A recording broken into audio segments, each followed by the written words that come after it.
ሰላም ጤና ይስጥልኝ እንደምናላችሁ ዛሬም እንደተለመደው በአንድ ጠቃሚና አስተማሪ ሐሳብ ተገናኘን በዛሬው ፕሮግራሜ ከደም ግፊት ጋር ተያይዞ በተለይ የደም ግፊት ላለባችሁ ሰዎች የሚረዳ አንድ ውህድ እነግራችኋለሁ ይሄ ውህድ የደም ግፊትን ከፍተኛ የደም ግፊትን ለመቀነስ ይረዳል እንግዲህ በቀጥታ የደም ግፊት ካለባችሁ ሰዎች ጋር ነው ይሄ ቪዲዮ የሚገናኘው ማለት ነው ከፍተኛ የደም ግፊትን አሁን በመነግራችሁ ውህድ ቤታችሁ ስራ አዘጋጅታችሁ አንድ ብርጭቆ ይሄንን ውህድ መውሰድ ከፍተኛ የደም ግፊትን ይቀንስላችኋል ከዚሁም ጋር አያይዤ ለደም ግፊት መጥፎ የሆኑ ወይንም የደም ግፊትን የሚያባብሱ አንዳንድ ነገሮችን እነግራችኋለሁ በአጠቃላይ እስቲ ከደም ግፊት ጋር ተያይዞ መሰረታዊ ሐሳቦችን እናያለን ማለት ነው አብራችሁን ቆዩ ለቻናሌ አዲስ ከሆናችሁ ሰብስክራይብ አድርጋችሁ ቤተሰብ ሁኑ ይሄን መረጃም ላይክ ሼር እያደረጋችሁ በርካቶች ጋር በተለይ የደም ግፊት ህመም ላለባቸው ሰዎች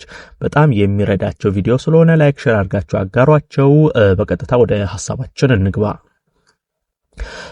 አሁን የምነግራችሁ ውህድ አንደኛ ነገር በቀላሉ በቤት ውስጥ የምታዘጋጁት ነው ሁለተኛ ነገር ከፍተኛ የደም ግፊትን ለመቀነስ ይረዳችኋል ማለት ነው ወደ ውህዱ ስንገባ ይህንን ውህድ ለማዘጋጀት በመጀመሪያ ቀይ ስር ነው የምንጠቀመው እንግዲህ ቀይ ስር በጣም በርካታ የጤና ጠቀሜታዎች አሉት አሁን ከዚህ ከደም ግፊት ጋር ብቻ አያይዤ ነው የቀይ ስርን ጥቅም ነግራችሁ ከዚህ ቀደም በነገራችን ላይ ስለ ቀይ ስር ጠቀሜታ ራሱን የቻለ ቪዲዮ ሰርችላችሁ ነበር ሞር ስለ ቀይ ስር ጥቅም ማወቅ ከፈለጋችሁ ያንን ቪዲዮ ብትመለከቱ መልካም ነው ነገር ግን ቀይ ስር በተለይ አሁን የደም ግፊትን ለመቀነስ የምንጠቀመው በዋነኝነት በውስጡ ከፍተኛ ናይትሪክ ስላለ ነው ይሄ በተለይ ከፍተኛ የደም ግፊትን ለመቀነስ ናይትሪክ በዚህ በቀይ ስር ውስጥ የምናገኘው ትልቅ እገዛን ያደርጋል ከሱ ባለፈ ደግሞ ቀይ ስር የደም ቧንቧ እንዲሰፋ ያደርጋል እንግዲህ የደም ግፊትን ጨምሮ በርካታ ከደም ጋር የተያያዙ ህመሞች የሚከሰቱበት አንደኛውና ዋነኛው ምክንያት የደም ቧንቧ ሲጠብ ነው እንግዲህ የደም ቧንቧ በተለያየ መንገድ ሊጠብ ይችላል በተፈጥሮም ሊሆን ይችላል አንዳንዴ ይሄ መጥፎ የኮሌስትሮል አይነት የደም ቧንቧ ላይ ሲለጠፍ ይሄ በተለይ ከፍተኛ ውፍረት ያለባቸው ሰዎች ላይ እንደዚሁም ፕሮሰስድ የተደረጉ ምግቦችን ቅባታማ ነገር እንዲህ አይነት ነገር የሚያተኩሩ ሰዎች ላይ ብዙ ጊዜ እንዲህ አይነት ችግር ይፈጠራል ይሄ በቅባት በኮሌስትሮል የተነሳ የደም ቧንቧ ይጠባል ታዲያ የደም ቧንቧ ሲጠብ ተያይዘው የሚመጡ በጣም በርካታ ችግሮች አሉ ይሄ የደም ግፊትን ጨምሮ ኮሌስትሮል ራሱን ችሎ ይከሰታል የልብ ህመም እስከ ስትሮክ ደረጃ ሁሉ ሊያደርስ የሚችል ችግር ይፈጠራል እነዚህን ሁሉ ነገር ቀይ ስርን አሁን ከዚህ ጋር ተጠቅመን ማስወገድ እንችላለን የደም ቧንቧችን ሰፋ እንዲል ደም በበቂ ሁኔታ ሰውነት ላይ እንዲሰራጭ ቀይ ስር ትልቅ እገዛን ያደርጋል እዚህም ጋር ለማዘጋጀት አንደኛ ቀይ ስር ይኖረናል ማለት ነው ሌላኛው ዝንጅብል ነው የምንጠቀመው ዝንጅብል እዚህ ውስጥ የምንጠቀምበት ዋነኛው ምክንያት ከደም ግፊት ጋር ተያይዞ የሚመጡ ተጓዳኝ ችግሮችን ተጓዳኝ ህመሞችን የመከላከል አቅም ስላለው ነው እንግዲህ ምን ጊዜም የደም ግፊት ህመም ካለባችሁና የደም ግፊትን በበቂ ሁኔታ መቆጣጠር ካልቻላችሁ የልብ ህመም በከፍተኛ ሁኔታ ይከሰታል ከኩላሊት ጋር የተያያዙ ችግሮች ሊፈጠሩ ይችላሉ የደም ቱቦ መቆጣት እንደዚህ አይነት ከዚህ ከደም ዝውውር ጋር የተያያዙ ህመሞች ይመጣሉ ታዲያ ይሄንን ውህድ አሁን ዝንጅብል ጨምረን ስንጠቀመው የደም ከፍተኛ የደም ግፊታችንን ይቀንሳል እንደዚሁም ደግሞ የደም ግፊት የሚያመጣባቸውን ሌላ ተጓዳኝ ህመሞች እንደ ልብ ህመም ያሉ እንደዚሁም ደግሞ የደም ቱቦ መቆጣቶች እንደዚህ አይነት ከደም ዝውውር ጋር ተያይዞ ያሉ ችግሮችንም እንደዚሁ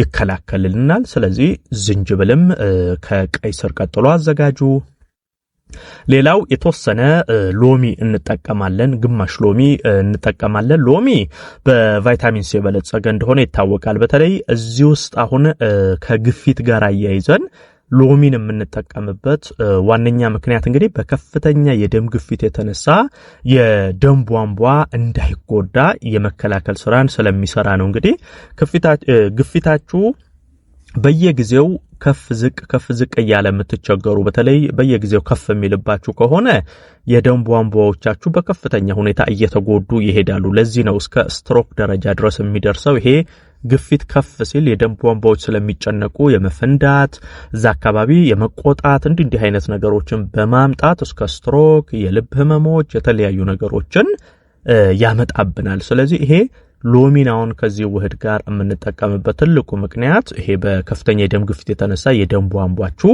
እንዳይጎዳ ለመከላከል ነው ማለት ነው። እንግዲህ እነዚህን 3 ነገሮች ብቻ ተጠቅመን ነው ከፍተኛ የደም ግፊትን የምንቀንሰው። አዘገጃጀቱ እንዴት ነው የምታደርጉት? በመጀመሪያ ቀይ ስሩን በደንብ አድርጋችሁ አጥባችሁ ትልጡታላችሁ። ከዛ በኋላ በትናንሹ ትከትፉታላችሁ። እዛ ላይ የተወሰነ ዝንጅብል ቅድም እንደነገርኳችሁ ዝንጅብል ትጨምራላችሁ።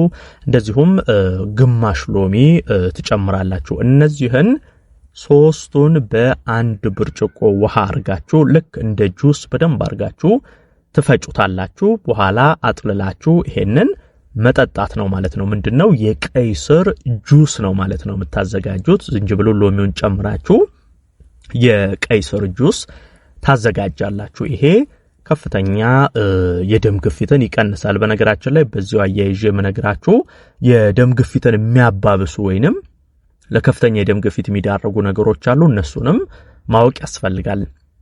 የመጀመሪያው አልኮል ነው። በተለይ ጠንከር ያሉ አልኮሎችን አዘውትሮ የመጠጣት ነገሮች ካሉ ይሄ ግፊትንም እንዲፈጠር ያደርጋል። ግፊት ካለም በጣም በከፍተኛ ሁኔታ እንዲባባስ ያደርጋል። ስለዚህ አልኮሎችን መቀነስ፣ የለስላሳ መጠጦች፣ ኃይል ሰጪ መጠጦች እንዲህ አይነቶችም ይሄ በአርቲፊሻል ስኳር የሚዘጋጁ በአጠቃላይ የታሸጉ ለስላሶች፣ ኃይል ሰጪዎች እንደዚህ አይነት መጠጦችንም መቀነስ መተው ያስፈልጋል። ግፊት ካለባችሁ አባባሽ ናቸው። ቡናም በነገራችን ላይ እንደዛው ነው። እንግዲህ ቡና ከፍተኛ ግፊት ላለባቸው ሰዎች አይመከርም። ብትችሉ አዘውትራችሁ አብዝታችሁ ቡናን ባትጠቀሙ መልካም ነው ማለት ነው። እንደነገርኳችሁ እነዚህ መጠጦችን ከአመጋገብ ስርዓታችሁ ስር ማስወገድ፣ ቅድም የነገርኳችሁን የቀይ ስር ጁስ ውህድ ደግሞ በነገርኳችሁ መንገድ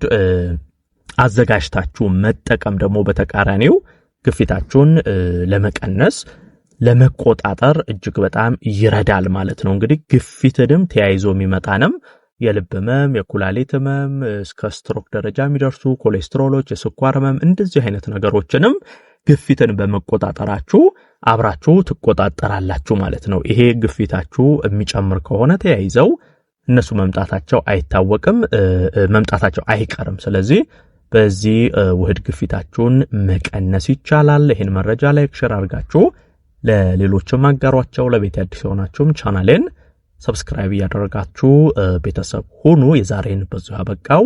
በቀጣይ ቀን በሌላ ጠቃሚና አስተማሪ ሐሳብ ዳግም የምንገናኝ ይሆናል። እስከዛው በያላችሁበት መልካም ጊዜ